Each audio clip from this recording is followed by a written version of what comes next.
The candles in Ashford Hall burned low the night everything nearly slipped away from Duke Julian Ashford, and he never saw it coming. He was halfway across the marble hall, papers already signed in his mind, certain that tomorrow would bring nothing but the quiet transfer of power he'd approved weeks ago. His cousin, Lord Edmund Pembroke, had assured him it was simple, a formality, nothing more. Julian trusted him. He had always trusted him. Then a hand closed around his wrist. He turned, startled, to find Lady Whitmore, no lady at all, just the maid who polished his silver and swept his halls, staring at him with an intensity he'd never seen from her before.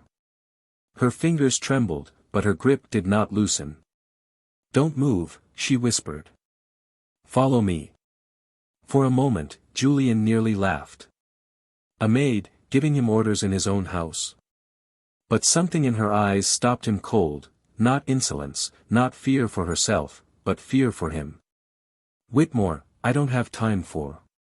"You don't have a choice," she said, quieter now, glancing down the corridor toward the study where Pembroke waited. "Not if you want to still have a house to walk through tomorrow." The words landed like a blow. Julian's breath caught. He looked toward the study door, warm light spilling from beneath it, his cousin's shadow moving steady and patient inside, and then back at the maid whose hand had not once let go of his sleeve. Something was wrong. Something had been wrong for a long time, and he had simply refused to see it. "Show me," he said. She turned without another word, pulling him into the dark. Lady Whitmore led him not toward the servants' stair, as he expected, but along the north corridor, the one that ran past the old estate offices, rooms Julian hadn't set foot in since his father's death 2 years prior. Dust lay thick along the skirting boards. The air smelled of old paper and neglect. "You're going to tell me what this is about," Julian said, keeping his voice low, though there was no one to hear them. "Or I'm going back to that study, warning or not." "You will," she said. "Once you've seen." Her composure unsettled him more than any hysteria could have. This was not a woman prone to fits of imagination. In 3 years of service, Julian had exchanged perhaps a dozen words with her, always brief, always proper. She kept to herself, worked harder than any maid he'd employed, and never once complained. He realized, walking behind her now, that he knew almost nothing about her at all. She stopped before the door of his father's old study, sealed, he'd assumed, since the funeral, and produced a key from beneath her apron. "Where did you get that?" "I've had it a long while, Your Grace." She said it plainly, without apology, and pushed the door open. The room inside was untouched by dust in a way the corridor was not. Someone had been here. Recently, and often. Julian's eyes swept the shelves, the desk, the ledger stacked with a precision that spoke of careful, secret study, and stopped on a portrait above the mantel, his father, stern-faced, painted the year before his death. "I clean this room every week," Whitmore said quietly. "Lord Pembroke asked that no one else be assigned to it. He didn't think to ask twice why I never refused." She crossed to the desk and drew out a drawer that stuck, warped with age, and lifted a bundle of papers bound in faded ribbon. "I don't understand what any of this means," Julian said, though a cold unease was already spreading through his chest. "My cousin manages these accounts because I asked him to. Because I trusted him to." "I know." Her eyes met his, steady and sorrowful. "That's what made it so easy for him." She held the papers out. Julian didn't take them yet. He stood in his father's old study, in the candlelight, feeling the ground beneath his certainty begin, quietly, to give way. "Whitmore," he said. "Who are you?" She didn't answer. "Not yet." She set the bundle in his hands instead of answering, and Julian untied the ribbon with fingers that weren't quite steady. The first page was a ledger sheet in his father's meticulous hand, columns of figures for the estate's tenant rents, timber sales, the modest income from the northern quarries. He recognized it instantly. His father had kept every book himself, trusting no clerk with the family's true accounts. But beneath it lay a second sheet, the same columns, the same dates, and entirely different sums. These don't match, he said. No, Your Grace. He compared them line by line, his pulse climbing. Rents collected but never recorded. Timber contracts sold twice over, once to the estate and once, it seemed, into a private account. The discrepancies were small at first, a few pounds here, a miscounted delivery there, easy enough to dismiss as clerical error. But they grew. Year by year, they grew, compounding quietly beneath the surface of a household that had never once questioned where its money went, because Edmund Pembroke had always been the one to answer for it. He's been advising me on the estate account since father died, Julian said slowly, as if saying it aloud might make it make sense. 2 years. I signed whatever he placed before me. I know that too. He looked up at her sharply. How long have you known? Whitmore hesitated, the first hesitation he'd seen from her all night, and something in her face shifted, some wall lowering just slightly. Longer than I should have kept silent about. I wanted proof before I came to you. A maid's word against a lord's is nothing. I needed more than suspicion. And this is more. This is only the beginning. She reached past him, drew a smaller paper from beneath the ledgers, and Julian felt the room tilt. It was a deed, the transfer document he'd been on his way to sign that very night, the one Pembroke had described as a formality, a simple restructuring of trusteeship while Julian settled other estate matters. But the signature at the bottom, dated 3 weeks past, was his father's. His father, who had been dead 2 years. That's not possible, Julian said, though even as he said it he could hear how thin the word sounded. He knew his father's hand. He'd seen it 1,000 times on birthday letters, on correspondence, on the very ledgers now spread across the desk before him. This signature was close. Too close, in the wrong way, the careful closeness of something traced, not written. Someone forged this, he said. Someone has been forging a great many things, Your Grace.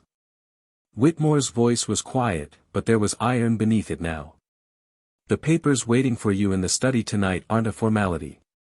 They're the last piece. Sign them, and by morning Ashford Hall no longer belongs to you. Julian sat down heavily in his father's old chair, the papers scattered before him like the wreckage of something he hadn't known was breaking. Why tonight, he asked. Why did he wait until now? Because tonight was the last night it could still be undone. Whitmore moved to the window, checking the drive below out of old habit. He realized, she'd been watching this house, watching him, far longer than 3 years of quiet service should have required. Once the transfer's recorded with the county registrar tomorrow morning, it's law. No court in England would unwind it without a fight that could take years, years you don't have, because by then every asset worth fighting for will already be sold off and scattered. You've thought this through very carefully for a maid. The words came out sharper than he intended, and he watched something flicker across her face, not hurt, exactly, but a kind of tired recognition, as if she'd expected the doubt and had simply been waiting for it to surface. I have, she said. Because I've watched this happen before. That was the moment everything changed. What do you mean, before? She turned from the window fully now, and for the first time since she'd taken his wrist in the hall, she looked less like a servant bracing for dismissal and more like a woman deciding, finally, to stop hiding. My father held land in Sussex. Modest, but ours for 3 generations. A trusted family friend managed the accounts after father's health failed, much as your cousin has managed yours. I was 17 when I understood what he'd done. 19 when we lost everything, and my father died believing it was his own failure that ruined us, when it was never his failure at all. Julian said nothing. He hadn't imagined, not once in 3 years, that the woman sweeping his hallways carried a history like that beneath her silence. I couldn't save my father, she said. I have spent 6 years since making certain I'd recognize it the next time I saw it. The quiet books. The relative who's suddenly indispensable. The signatures that come just a little too easily. Her eyes didn't waver from his. I recognized it in this house within a year of coming here. I have been gathering proof ever since, waiting for something solid enough that you couldn't dismiss it as a maid's fancy. You could have come to me sooner. With what? Suspicion. He is your cousin, your Grace. Your father's own nephew, raised half in this house. Would you have believed a maid over him, on my word alone, a year ago? Julian opened his mouth to argue and found, to his own quiet shame, that he couldn't. No, he admitted. I wouldn't have. I know, she said, gently now. That's why I waited.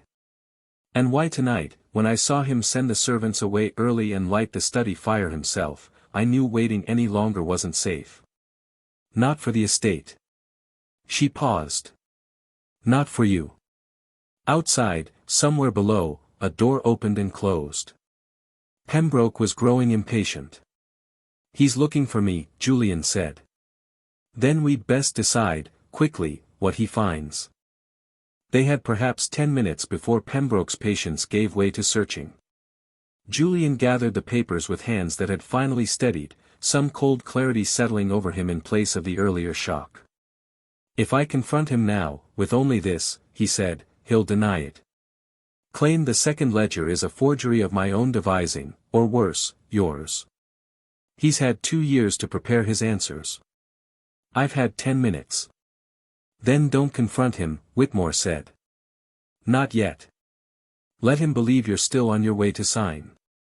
Julian looked at her. You want me to walk into that study and put my name to a lie? I want you to walk in and ask him one question. About the quarry contracts, the ones sold twice. Watch his face when you do. A man expecting congratulations doesn't flinch at an idle question about timber. A man hiding a fraud does. Her voice was steady, but Julian caught the strain beneath it now, the cost of a plan she'd clearly turned over alone for longer than tonight. I'll take these papers to Clara in the meantime. Clara? Miss Hastings. She's kept your father's correspondence in the East Wing archives since his death. She'll know within the hour whether that signature matches anything genuine in his hand. She has always been careful that way.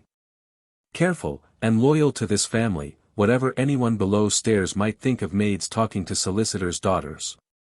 Julian hadn't known Clara Hastings kept anything beyond dusty letters, but he was fast losing confidence in how much he actually knew about his own household. And if Pembroke realizes what we're doing? Then we lose whatever advantage surprise still gives us, Whitmore said simply. So we won't let him realize.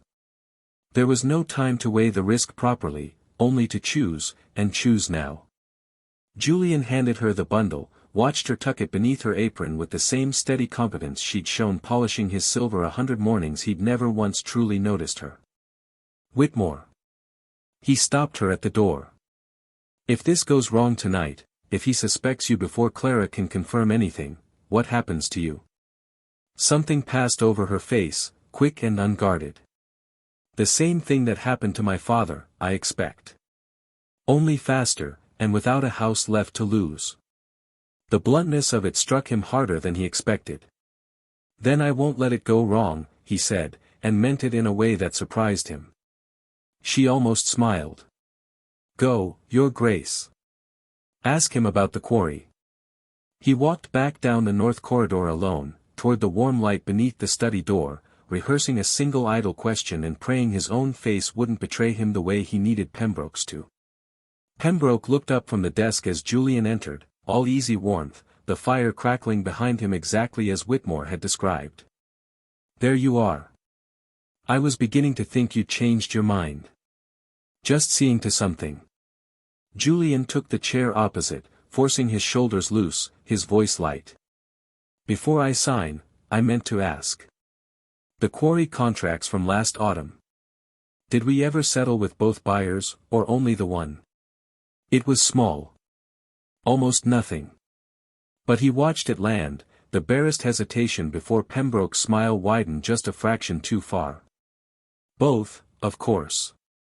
Why do you ask? No reason. Loose thread in my memory.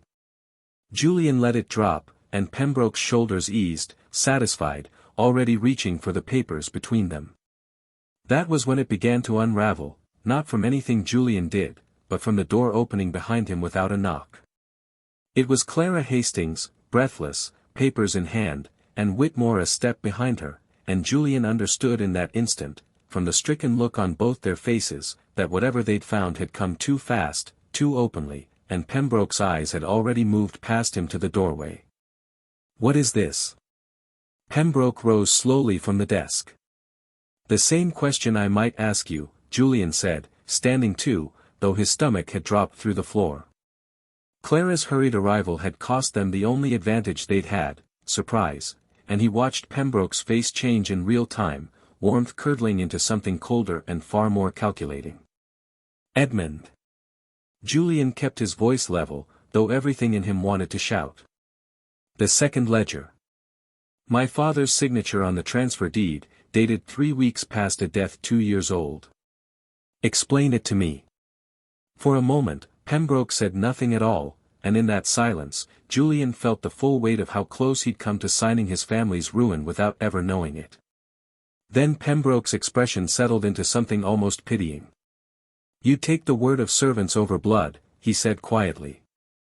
"I built this estate back from the debts your father left buried, Julian. Everything I've done to hold this family." The magistrate arrived within the hour, summoned quietly by Clara before she'd ever entered the study. Proof, forged deed, and 2 years of falsified ledgers laid plain before him. Pembroke's protests dissolved into silence long before the sun rose over Ashford Hall. By week's end, the estate was fully Julian's again, untouched, unsold, safe. He found Whitmore in the north corridor, back in her apron, as though nothing had changed. "I owe you everything," he said. "A title. A place at this table, if you'll have it." "I only wanted the truth told," she said. "That was always enough." "Not to me." He took her hand, this time by choice, not warning. "Stay. Not as my maid, Eleanor. As my wife." For the first time all week, she smiled without guarding it. "What would you have done in her place?"